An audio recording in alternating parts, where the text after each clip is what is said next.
Hi, this is Scott Garibay, and today I want to talk about Dungeons and Dragons, and I want to talk about thirsty sword lesbians in context of Dungeons and Dragons and tabletop role-playing game achievements. All right, so major thing just happened.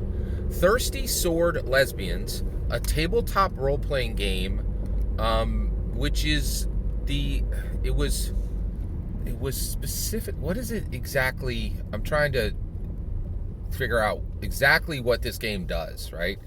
And I think what it does specifically is it's designed specifically to tell queer stories. Okay, there's actually another adjective in front of the queer stories, like I think really, I can't remember it now. So, Thirsty Sword Lesbians.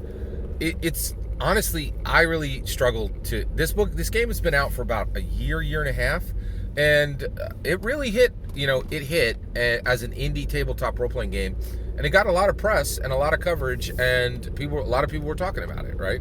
So, and I haven't talked about it at this point, and the reason why is it really didn't, in my opinion, it didn't really warrant any comment from me because it really wasn't unique, right? So, actually, LGBTQ tabletop role-playing games are not even remotely unique. There's literally 1,000 plus on itch.com, itch.io on itch.io, right?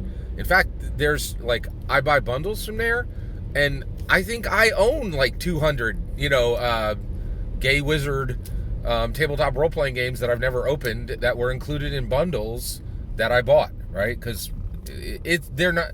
So an LGBTQ tabletop role-playing game is not even remotely unique anymore, and really not anything of significance, right? It's just, LGBTQ is generally has reached a point of mainstream, it seems like, in a lot of ways, and so pride parades, major Fortune 500 companies, are jumping on the floats, and LGBTQ just isn't in the struggled for a long time. Now they're here. Started from the bottom. Now I'm here, like Drake said. So basically, the reason why I'm talking about Thirsty Sword Lesbians now. And just to determine what this game is. So, according to the author, April Kit Walsh, you're thirsty, you have a sword, and you're a lesbian, right? And go, right? And so that's what the game is about, which is a pretty unusual, really super thin slice of play functionality, right? But she built this game, and April Kit Walsh has done has really shocked the industry, and a Nebula Award just awarded Thirsty Sword Lesbians a Nebula Award for Best Game Design. This is the first time any tabletop role-playing game has ever won a Best Game Award, a Nebula for Best Game Award, right? That's huge.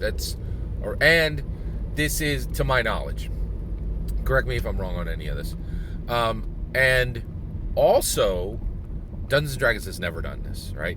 Now, why is it important? Why is it important that that it won a Nebula? Haven't some LGBTQ games won Ennies? Yes, that is correct. Now, the Ennies are interesting. So this Thirsty Sword Lesbian thing, here's the important thing.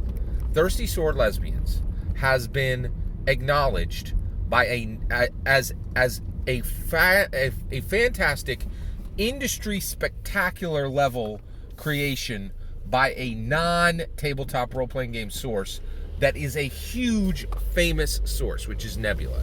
Nebula is not, and it is a science fiction source, right? So Nebula is an award for science fiction, the best science fiction in the world.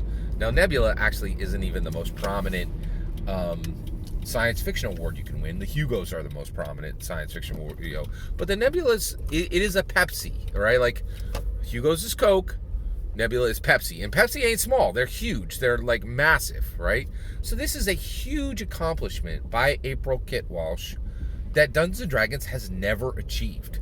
Dungeons & Dragons doesn't have a Nebula Award. Dungeons & Dragons doesn't have a Hugo Award, right? And that's a big deal. That's really huge, right?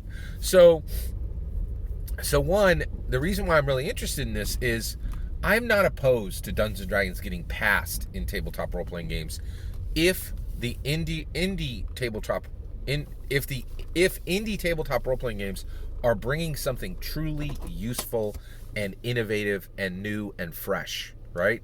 And that's my issue. Is I think the indie tabletop role playing segment, the segment of tabletop role playing games that is indie, right, really has been quite lazy. The only real innovation in all of tabletop role playing games that has happened since Gary Gygax dropped Dungeons and Dragons is really the narrative dice in the FFG Star Wars game, which went into the Genesis game.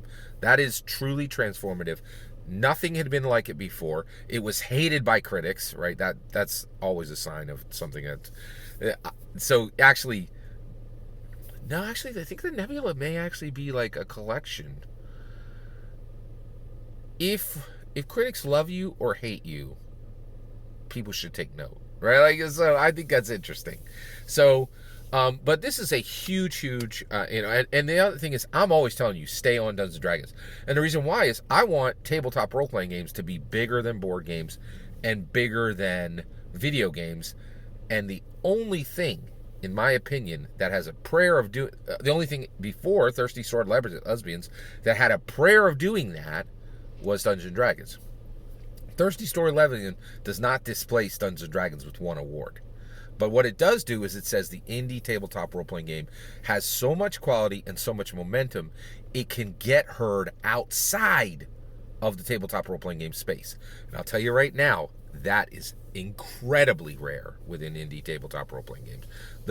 Like if you walk down Main Street in any city and you offer $1,000, right, to anybody who can name an indie tabletop role-playing game, right? A game other than a tabletop role-playing game other than Dungeons and Dragons, you will keep that money in your pocket. I think you go through every town in America and still keep that money in your pocket, right? So, it's a big deal. So this is huge. Like, this is a genuine indie tabletop role-playing game win that D&D doesn't have, right? And so it means that there's actual competition for D&D. And before this, there wasn't a lot of clues that was the case. And by the way, the narrative dice thing for Star Wars, that failed, right? Like, I thought it was brilliant. I thought it was a true innovation. It utterly failed, right? And if you go over to FFG, they're still making those games, but it's not making any money. And I think they've like shoved the whole thing over and broken it off from Asmodee and a whole bunch. Like, none of it's good, right? So this is a big deal. So April Kit Walsh has done something Dungeons and Dragons has not done in the tabletop role-playing game space. That's impressive. That is worth taking note, and I am taking note, right? So it's a true change. It's a true epic, momentous occurrence in tabletop role-playing games, in my humble opinion. What's your humble opinion? I'd love to hear your thoughts. Let me know in the comments below. Please consider liking and subscribing, and have a wonderful millennium.